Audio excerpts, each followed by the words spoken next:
At 2:14 a.m., the trauma pager went off just as I was finishing a chart. Level 1 activation. High-speed collision on I-94. Female. Unstable vitals. Possible splenic rupture. I walked into Trauma Bay 3 already pulling on gloves when the charge nurse said the name. Olivia Bennett. For a second, the room narrowed. The smell of antiseptic. The metallic scent of blood. The steady mechanical rhythm of the monitor counting down her pressure. 10 years ago, my parents cut me off because Olivia told them I had been dismissed from medical school for academic fraud. They believed her. They emptied my education trust. They didn't attend my residency graduation. They didn't come to my wedding. My mother once said, "We will not stand behind dishonesty." Now their youngest daughter was bleeding out under hospital lights. When I pulled down my mask, my mother grabbed my father's arm so hard I saw her knuckles turn white. I said evenly, "I'm the attending on duty. I'll stabilize her. Trauma surgery is on the way." Before I tell you what happened in that operating room and what my sister finally admitted when she woke up, take a second to like and subscribe if you've ever been judged without proof. And tell me this, if the family who erased you from their lives needed you to save theirs, would you walk away? I grew up in a brick colonial house on a quiet street in Ann Arbor where lawns were trimmed on Saturdays and reputations were polished on Sundays. My father liked to say our last name meant something in certain rooms. He worked his way up to senior vice president at a regional investment firm, the kind of job that came with a corner office and invitations to charity galas. My mother chaired fundraising committees, organized silent auctions, and remembered everyone's children's GPAs the way other women remembered birthdays. In our house, performance wasn't encouraged. It was assumed. Olivia was 2 years younger than me, bright and charming in a way that drew attention naturally. She could tell a story and have a whole dinner table leaning in. I was the quieter one. I studied in my room with the door half closed, highlighters lined in straight rows, flashcards stacked by subject. I wasn't cold. I just didn't perform warmth on command. When guests came over, Olivia floated between conversations. I cleared plates and listened. For most of our childhood, the comparisons were subtle. Olivia has such people skills. Naomi is so serious. My report cards were expected. Hers were celebrated. If I scored a 98, my father would nod and say, "Good. Keep it consistent." If Olivia brought home an 85 after struggling, my mother would hug her like she'd conquered Everest. I learned early that achievement and affection were measured differently depending on who you were. When I was accepted into the University of Michigan's pre-med program, my father announced it at a Rotary dinner before I'd even signed the enrollment paperwork. He framed it as a Bennett milestone. First doctor in the family, he said, smiling in a way that made it sound like he'd personally sat for the MCAT. I didn't mind. I wanted the white coat. I wanted the discipline, the clarity, the way medicine reduced chaos to algorithms and labs and decisions you could justify. Olivia chose business. She enrolled in an MBA program 3 years after finishing undergrad, but by then the comparisons had sharpened. I was in my second year of medical school, exhausted and wired at the same time, living on coffee and pathology slides. She was posting photos from networking mixers talking about venture capital and branding strategies. At family dinners, my father would pivot between us like a moderator. "Naomi, how's anatomy?" "Olivia, tell us about that marketing pitch." On the surface, it sounded balanced. Underneath, there was tension. I could feel it in the way Olivia's fork scraped a little too hard against her plate when my exam scores came up. The first time I sensed something shift wasn't dramatic. It was a Sunday afternoon. The house smelled like roast chicken and rosemary. My mother had set the table with her heavier silverware, the one she reserved for company, even though it was just the 4 of us. Olivia was unusually quiet. When my father asked about her MBA midterms, she said lightly, "They're fine. Everyone's stressed." Then she turned to me and said, "Med school must be brutal. I don't know how you handle that kind of pressure." There was something in her tone. Not admiration. Assessment. A few weeks later, my father called me into his home office. He had printed out an email. The header looked official, university letterhead, academic integrity office, my name typed in bold. He slid it across the desk without speaking. I remember the sound of the paper against polished wood. It said I was under review for possible misconduct involving shared exam materials. I read it twice. The words didn't land because they didn't belong to my life. I had never been called in for anything, never been flagged, never even been late to a clinical skills session. "This isn't real," I said. My voice was steady. I remember that detail because it mattered to me later. I wasn't defensive. I was confused. My father leaned back in his chair. "Olivia told us you've been struggling, that there might be issues. She said you didn't want us to know until it was resolved." My mother stood in the doorway, arms folded. "If something happened, Naomi, we can deal with it. But dishonesty is not how we raised you." I asked to call the school right there, to forward the email to my student portal, to verify it. My father shook his head. "If this is legitimate, involving the administration will only escalate it." He spoke like a man protecting a portfolio from risk. Minimize exposure, contain damage. The next part unfolded quietly but decisively. The education trust my grandparents had set up for both of us, funds, earmarked strictly for tuition and approved housing, was frozen from my side. My father said, until the matter was resolved, he would not release another disbursement. He used the word integrity 3 times in one conversation. My mother said she couldn't face the church board if rumors started. I went back to my apartment that night and logged into my university account.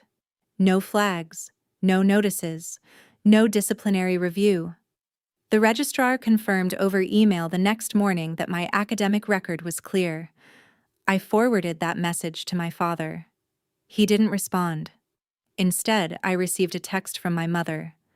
"We need time to process. Please don't make this harder." That was the beginning of the silence. Calls went unanswered. When I drove home unannounced 2 weeks later, my key didn't work. The lock had been changed. Olivia's car was in the driveway. I sat there for 10 minutes staring at the front door, the porch light glowing the way it always had, as if nothing inside had shifted. Later, through a mutual family friend, I learned Olivia had withdrawn from her MBA program around the same time the email surfaced. Officially, it was a personal decision. Unofficially, there had been a plagiarism review. I didn't know the details then. I only knew that the narrative in my parents' house had hardened. I was unstable. I was hiding something. I was a risk to the Bennett name. So I took out federal loans in my own name. I picked up extra research hours. I studied in the hospital library until the security lights flickered. When I graduated from residency years later, there were 2 empty seats in the auditorium where my parents' names should have been on the program. At my wedding, I left a place card for them anyway. It felt like a formality, a final attempt at symmetry. They never came. And for 10 years we existed in parallel, same last name, same city, occasionally at holidays, but no shared life. Until the night the trauma pager lit up and brought my sister back into my orbit under fluorescent lights and a blood pressure reading that kept falling. The confrontation didn't explode, it tightened. It was late October, cold enough that the windows in my parents' dining room had started to fog at the corners. My father had poured wine for everyone, even though I had an early clinical the next morning. The table was set the way it always was when something serious was about to be discussed: cloth napkins, heavier plates. The overhead chandelier dimmed just slightly. My mother kept smoothing the edge of the tablecloth as if wrinkles were the real threat in the room. My father waited until we were halfway through dinner. He reached beside his chair and pulled out a manila folder. "I spoke to someone this week," he said, not looking at me at first. "About the situation at your school." There it was again. The situation. I put my fork down carefully. There is no situation. He slid a printed email across the table. The same one. The fake header. The accusation about shared exam materials and academic review. But this time, certain lines were highlighted in yellow. Olivia didn't look up from her plate. "Your sister has been trying to protect you," my mother said softly. "She told us you were embarrassed, that you didn't want us to see you struggle." I felt something shift inside my chest, then not panic, not even anger. It was a kind of clarity. "I forwarded you confirmation from the registrar," I said. "You can call the school. You can speak to the academic dean directly." My father's jaw tightened. "We are not calling your school to ask whether our daughter is being investigated for cheating." "Do you understand how that sounds?" "How what sounds?" I asked. My voice was still level, but I could hear the thin edge underneath it. "Like you don't trust me." Olivia finally spoke. "Naomi, it's not about trust. It's about transparency. You've been distant, stressed. You barely come home." "I'm in medical school," I said. "That's the job." My father leaned forward, hands flat on the table. "If you made a mistake, we can work through it. But we will not fund dishonesty." The trust was set up to support education, legitimate education, not damage control. There it was. The word. Fraud. He didn't say it directly. He didn't have to. I looked at Olivia. "Tell them," I said quietly. "Tell them you never saw anything from my school. Tell them you made this up." She shook her head just slightly, like I was the unreasonable one. Why would I do that? The room felt smaller than it ever had. The smell of rosemary from the chicken had gone heavy, almost sour. I could hear the ticking of the wall clock behind my mother's shoulder. "I didn't cheat," I said. "There is no investigation. If you call them tomorrow, they will confirm that." My father stood up. "We are not humiliating ourselves by interrogating a university over something you should be mature enough to admit," he said. "Until this is resolved, the education trust is frozen. No more disbursements. No more housing support." My mother's voice trembled, but she didn't contradict him. "We need time," she said. "Space. Space from what I asked. From your daughter, from me." My father walked to his office and returned with a small envelope, the debit card linked to the housing account. He placed it in front of me like it was evidence in a trial. "You can continue your education," he said, "but you will do it without our name attached." The implication settled over the table like dust. Without our name.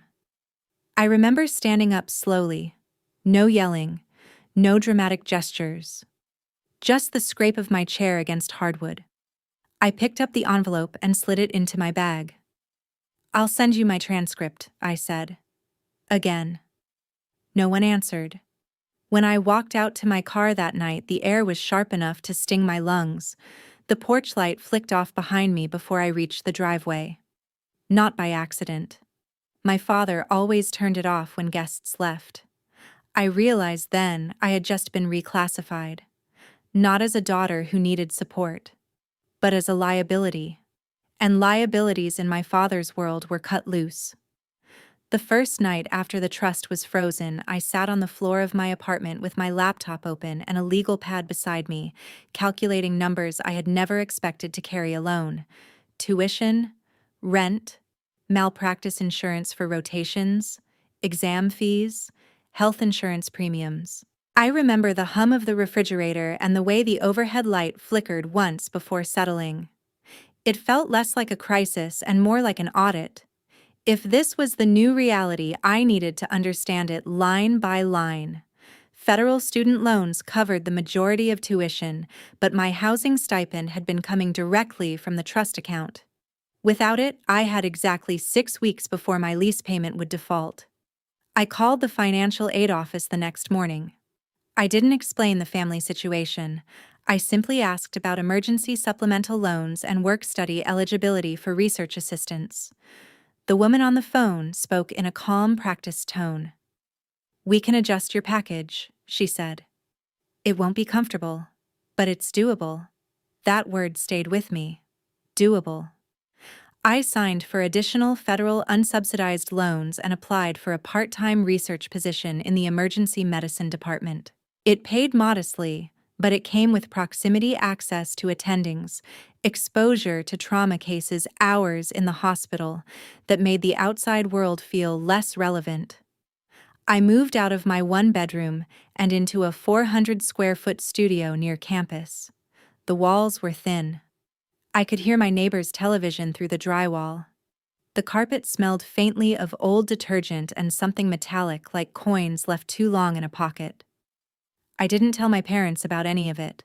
I sent them my transcript again. No response. The silence hardened into routine. Holidays passed without invitations. I saw photographs on social media, my parents at a charity gala. Olivia smiling beside them in a navy dress. If anyone asked where I was, I assumed they said I was busy. That was easier than admitting they had cut off their eldest daughter over an accusation they refused to verify. Medical school intensified in ways that made personal grief feel almost indulgent. Anatomy labs turned into clinical rotations. Long nights in the hospital bled into early mornings studying for step exams. There were moments, usually around 3 a.m. in the call room, when exhaustion lowered my defenses, and I would stare at the ceiling tiles and wonder if I should have fought harder. Sued for access to the trust. Demanded a mediated conversation. But each time the answer settled the same way: proving innocence to someone who refuses evidence is not a strategy. It's a cycle. So I redirected the energy. I scored well on step 1, matched into emergency medicine at Michigan Medicine for residency. When I opened the match email, I was alone in my studio, sitting cross-legged on the floor again, like I had been the night the trust froze. This time, the numbers felt different. They represented placement trajectory inevitability. Residency was a blur of adrenaline and discipline. 30-hour shifts. The sharp scent of antiseptic clinging to my scrubs. The weight of a trauma pager clipped to my waistband. I learned to intubate in under 30 seconds, to read CT scans with speed and precision, to make decisions when a blood pressure was dropping and there wasn't time for doubt. In that environment, emotion had to be compartmentalized. There was no room for unresolved family dynamics when someone in front of you was coding. During my 3rd year of residency, I received an email from the academic dean of my medical school, a routine alumni outreach. At the bottom of the message, almost as an afterthought, was a line confirming my academic record had remained in good standing throughout enrollment and graduation. I saved the email. Not because I needed it, but because it represented something my parents had never requested directly from the source. Proof had always been available. They had simply chosen not to look. When I graduated from residency, the auditorium was filled with families holding bouquets and cameras. I left 2 seats empty in the 3rd row and placed my parents' names on the program anyway. It wasn't hope. It was acknowledgement. A recognition that the absence was visible, and I wasn't pretending otherwise. When my name was called, Dr. Naomi Claire Bennett. The applause was loud, but I heard the hollow space beneath it. Achievement without witness feels different. Cleaner, maybe, but solitary. I married Ethan a year later in a small ceremony overlooking the Huron River. He knew the full story. He had offered more than once to call my father himself. I told him no. If they want to reach me, I said they know how. They didn't come to the wedding. By the time I was hired as an attending physician in emergency medicine, the distance between us had calcified into something almost structural. We weren't actively fighting. We were simply no longer connected. I had built a life measured in shifts, patient outcomes, and a mortgage signed with my own name. The Bennett Education Trust had become irrelevant. My independence wasn't dramatic. It was procedural. And yet, I kept the dean's email in a folder labeled Archive, not as ammunition, as documentation. Because somewhere in the back of my mind, I understood something medicine had taught me repeatedly. The past doesn't disappear just because it's untreated. It waits. Sometimes quietly, sometimes for years. until circumstances force it back under bright lights where everyone has to look at it directly. I just didn't know the reckoning would arrive at 2:14 a.m. on a trauma board under my supervision. Right before they wheeled Olivia toward the OR, I stood at the foot of the bed, watching the monitors flash numbers I've learned not to fear. My parents were on the other side of the glass waiting for me to decide who I was going to be in that moment, their daughter or her doctor. If you were standing where I was, would you step back? Or step in? If you've ever been misunderstood and still chose to do the right thing, like this video and subscribe. I want to know, what would you have done? By the time the trauma surgeon arrived, Olivia's blood pressure had dropped again. 80 systolic. Pale. Diaphoretic. The ultrasound confirmed what I already suspected: free fluid in the abdomen, internal bleeding, likely splenic rupture. The room moved with controlled urgency. 2 large-bore IVs were already running. O-negative blood was hanging. The ventilator hissed in steady intervals. I stood at the head of the bed, gloved hands steady on the rails, issuing orders the way I had done hundreds of times before. Activate massive transfusion protocol. Prep for intubation.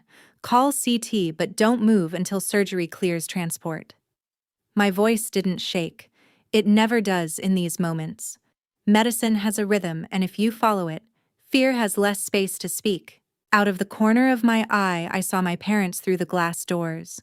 My mother's hand was pressed flat against her mouth. My father looked smaller than I remembered. Not weaker. Just uncertain.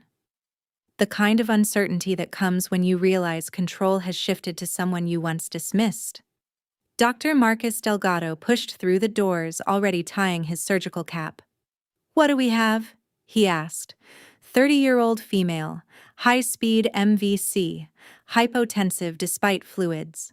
Fast positive in LUQ, suspected splenic laceration, I said, handing him the chart tablet. He glanced at the name. His eyes flicked briefly toward me, then back to the screen. He knew. Of course he knew. News travels fast in a hospital at 2 in the morning. "You good to continue resuscitation?" he asked quietly. "I've declared conflict of interest," I replied just as quietly. "You'll take operative lead. I'll stabilize until she's in your OR." He held my gaze for half a second longer than usual, assessing. Not my skill, my stability. "You're the most qualified physician in this room to keep her alive right now," he said. "We move in 3. There was no ceremony to it, no dramatic pause, just confirmation of roles. We intubated smoothly. Oxygen saturation improved. Blood continued to transfuse. I monitored her pupils, her pressure, her response to fluids. My hands operated on muscle memory. My mind stayed compartmentalized. This was a patient, a trauma case, a body losing blood that needed intervention. The fact that I knew the shape of her laugh, the way she used to braid her hair before school, was irrelevant inside these walls. As they began to wheel her toward the operating room, my father stepped forward, blocking the hallway. "Naomi," he said.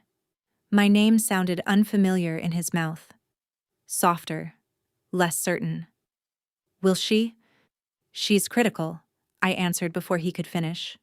Professional tone. Clear. "Dr. Delgado will perform the surgery. We're doing everything indicated." My mother reached for my arm. "Please save her," she whispered. The words settled heavily, not because of their content, but because of their timing. "Please save her." As if I had ever chosen otherwise. "I am," I said. And it was the truth. They let the gurney pass. In the operating suite, I remained until anesthesia confirmed a sedation, and the surgical team took full control. I stepped back, physically removing myself from the sterile field, but I didn't leave the building. I stood at the observation window above the OR, watching through reinforced glass as Dr. Delgado opened her abdomen with precise, practiced movements. Blood pooled. Suction cleared it. The ruptured spleen came into view. Controlled. Clamped. Removed. It's strange what your mind does under stress. Mine didn't replay childhood memories. It didn't revisit the dining room confrontation. It focused on vitals, on estimated blood loss, on the color returning slowly to her skin as transfusion caught up with hemorrhage. This was the language I understood. Numbers stabilizing, crisis narrowing. When the procedure concluded and Delgado stripped off his gloves, he looked up toward the observation window. He didn't smile. Surgeons rarely do. He simply gave a small nod. She would live. Downstairs in the family waiting area, my parents stood when I approached. The fluorescent lights were harsh, flattening everyone's features. For a moment, none of us spoke. The surgery was successful, I said. She lost a significant amount of blood, but we controlled it. She'll be in ICU overnight. My mother exhaled in a way that sounded almost like a sob. My father closed his eyes briefly. "Thank you," he said. 2 words. Clean. Simple. But gratitude and reconciliation are not the same thing. I nodded once. "I'll update you when she's transferred." As I turned to leave, my father spoke again.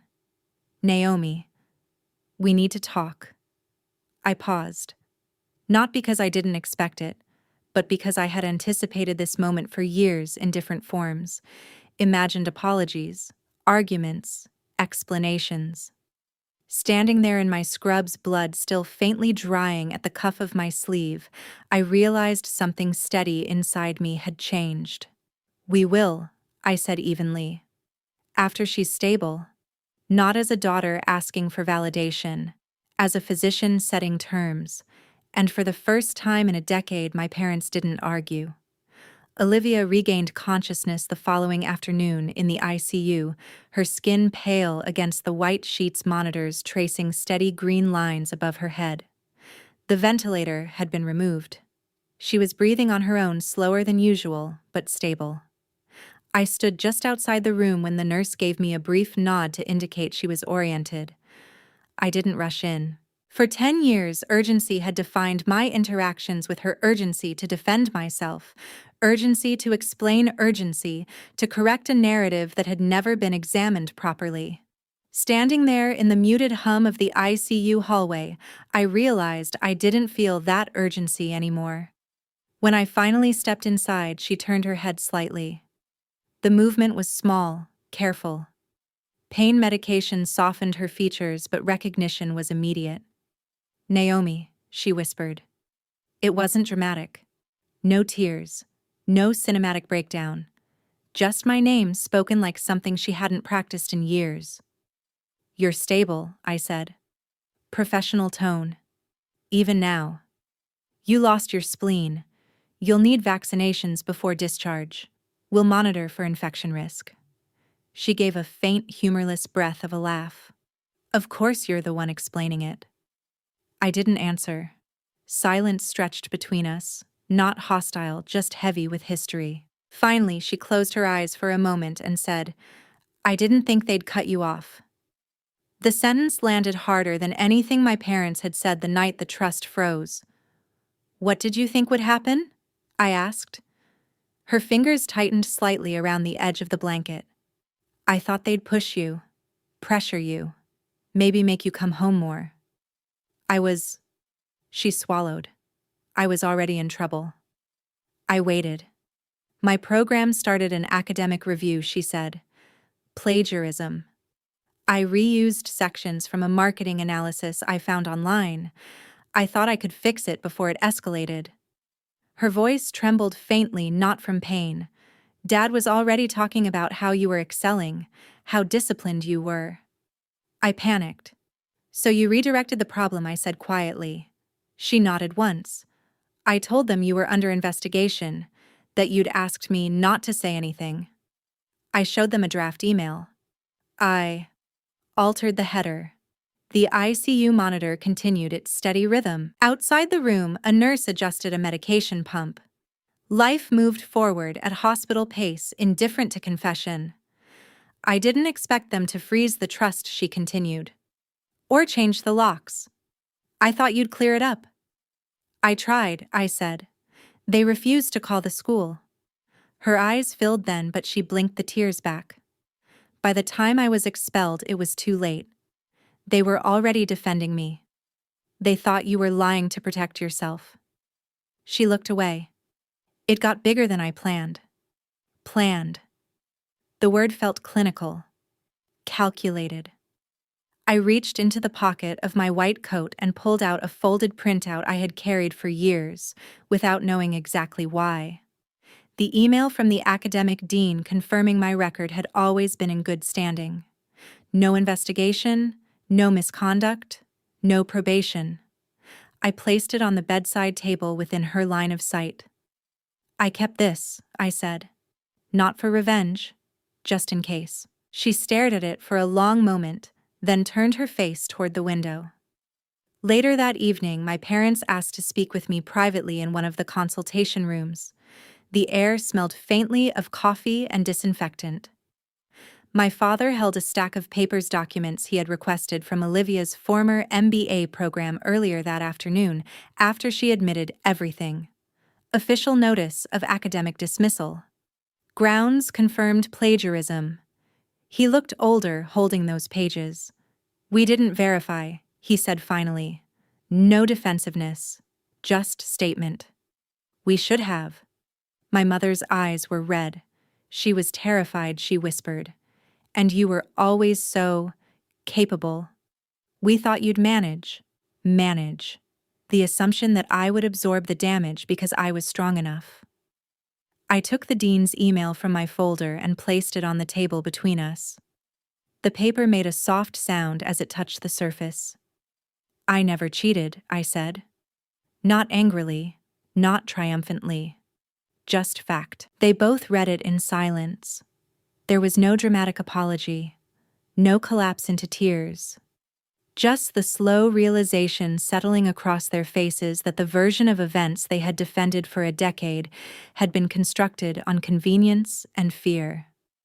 For the first time since that October dinner years ago, the narrative shifted in a room where all three of us were present to witness it, and no one argued.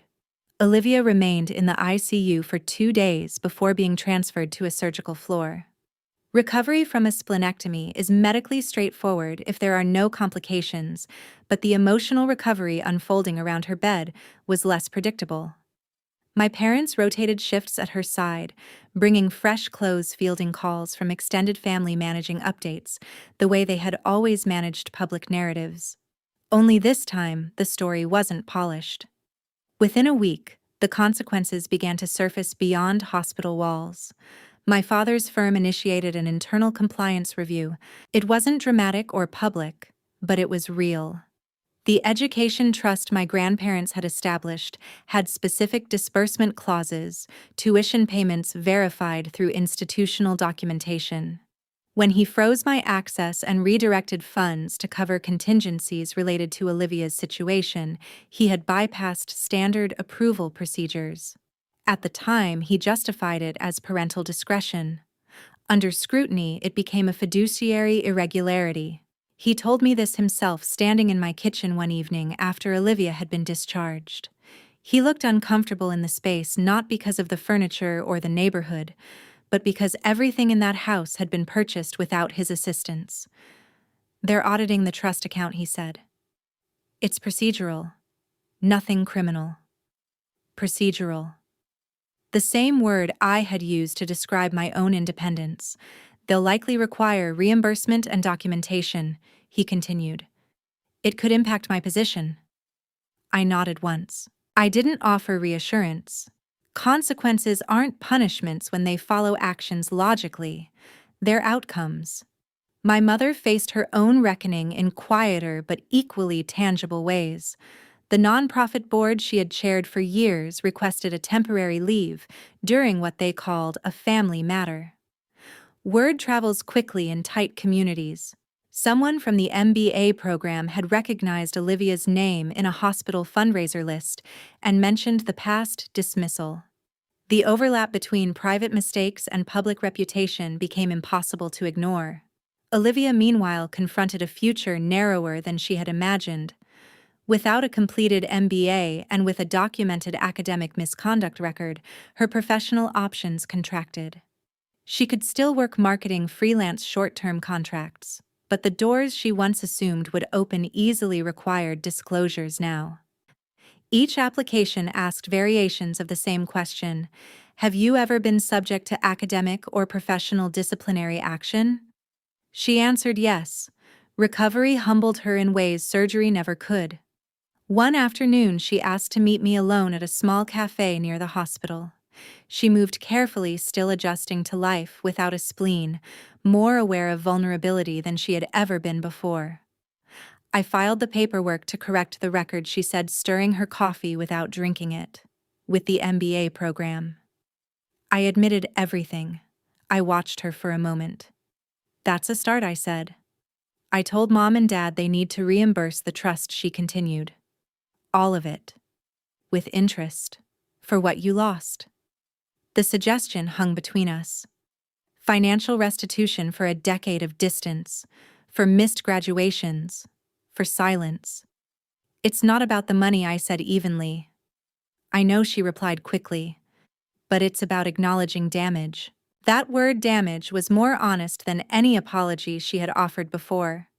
The reimbursement happened gradually. Formal documentation. Transfers processed through legal counsel, not as a gift, as correction. My father signed amended trust statements restoring what had been withheld, adjusted for growth the funds would have accrued. He didn't frame it as generosity. He framed it as obligation. Cold justice rarely looks dramatic. It looks administrative. At home, the dynamic shifted subtly but irreversibly. Invitations resumed, dinners, holidays, but I didn't accept them automatically. I set conditions. Conversations had to be direct. No rewriting history to soften discomfort. If my absence was discussed in social circles, the explanation would be accurate. There had been a misunderstanding and they had chosen not to verify it. For the first time, accountability wasn't implied, it was articulated. Yet despite the structural corrections, the audit, the reimbursement, the resignations, something fundamental remained altered. Trust once fractured doesn't regenerate at the pace of paperwork. It rebuilds, if at all, through consistent behavior over time. My parents began that process cautiously. Fewer assumptions, more questions. When my father asked about a complex trauma case one evening, he listened to the answer without interrupting. When my mother attended a hospital fundraiser months later, she introduced me simply as my daughter, the attending physician, without embellishment or ownership. It was subtle, but it was different. Olivia continued therapy, not mandated, but chosen. She spoke openly about insecurity, about living in the shadow she had helped construct. For the first time, the competition dissolved. There was no scoreboard anymore. Just separate lives recalibrating. The aftermath wasn't explosive. No shouting matches. No public disgrace. Just systems correcting themselves. Legal, professional, familial. And in the quiet of that correction, something else became clear. Saving Olivia's life had been medical. Repairing the family structure was something entirely separate. One required skill. The other required choice. There's a difference between being needed and being valued. I didn't understand that at 22, standing in my parents' dining room trying to prove I hadn't cheated. Back then I thought if I could just produce enough evidence, transcripts, emails, confirmations, the truth would correct itself. I believed facts were persuasive on their own. Medicine taught me otherwise. Facts matter. But people accept them only when they're ready to look. When I stood in that trauma bay and saw Olivia bleeding under fluorescent lights, I wasn't thinking about redemption. I wasn't calculating leverage. I wasn't imagining the satisfaction of watching my parents realize they had been wrong. I was thinking about airway, breathing, circulation. Because in the hospital, outcomes don't wait for emotional closure. I saved her life because that's my job. Not because she deserved it more than anyone else. Not because it balanced the scale. And not because I needed to prove something. For years, I told myself I was fine without them. Independent. Self-built. There was truth in that. I financed my education. I survived residency alone. I built a marriage and a career without parental safety nets. But independence forged in rejection carries its own quiet ache. You become efficient at self-reliance. You stop expecting support. You stop leaving room for it. What changed after the surgery wasn't that everything was forgiven. It wasn't that we suddenly became close. It was that the hierarchy shifted. I was no longer the daughter defending herself. I was the adult setting terms. And that difference altered the dynamic more than any apology could have. My father once believed protecting the family name required distancing himself from perceived weakness. Now he understands that integrity isn't about optics, it's about verification. My mother once assumed I would manage because I was capable.